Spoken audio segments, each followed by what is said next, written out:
Hello, happy Tuesday there. We continue our August prayer calendar following our discipleship question in the United Methodist Church. Will you support the church by your prayers, presence, gifts, service, and witness? We've pulled gifts out for the month of August. We're going to deal with that all through October. So prayers, presence, service, and witness. And our devotional is still talking about service. So our passage today, John chapter 15, verse 13. John 15:13. Matthew, Mark, Luke, John. John is the fourth of the canonical Gospels. I invite you to turn there. This is a wonderful passage in which Jesus is giving a lot of instruction to his disciples. He's praying for his disciples, so praying to God for the disciples, and it's really lots of good stuff in this section of the Gospel of John. So John chapter 15, we're going to read 13 through 17. No one has greater love than this, to lay down one's life for one's friends. You are my friends if you do what I command you. I do not call you servants any longer, because a servant does not know what the master is doing. But I have called you friends, because I have made known to you everything that I have heard from my Father. You did not choose me, but I chose you, and I appointed you. Go and bear fruit that will last, so that the Father will give you whatever you ask him in my name. I am giving you these commands so that you may love one another. So at the center of Jesus' definition, his identity and his ministry is love. And love is spoken about in multiple different ways in the New Testament. Sort of in the English, we have one word, love.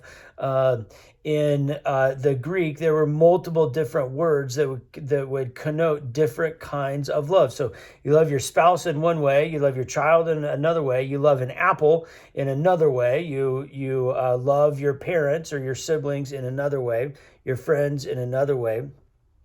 So we have to qualify that by saying, I love it, and whatever it is, and you go, oh, okay, I understand that there's a difference between loving an apple and loving your spouse. But there's that qualifier was different in the Greek. So go back to verse 13. No one has greater love than this, to lay down one's life for one's friends. You are my friends if you do what I command you. And the Greek word that's translated there is philo, Philo, which has the same root as Philadelphia. Of course, Philadelphia is a city of brotherly love. That's what we call it, right? That Greco-Roman root philo means a brotherly love, or the love of a sibling. That kind of love. So when he says friends, friend, there's lots of people who you consider friends in life, right? But he's saying friends, someone who is like blood to me, someone who, a beloved. So if I said I was going to see my friend, or I was going to see my beloved sister, those are two very different understandings. And he has gone from calling us, or those disciples then, his disciples, to calling them his beloved siblings, his beloved brothers and sisters, a deep, deep understanding and connection with them. And he continues to call us the same. That somehow God, through Jesus Christ, understands us as beloved children of God, beloved siblings of Christ.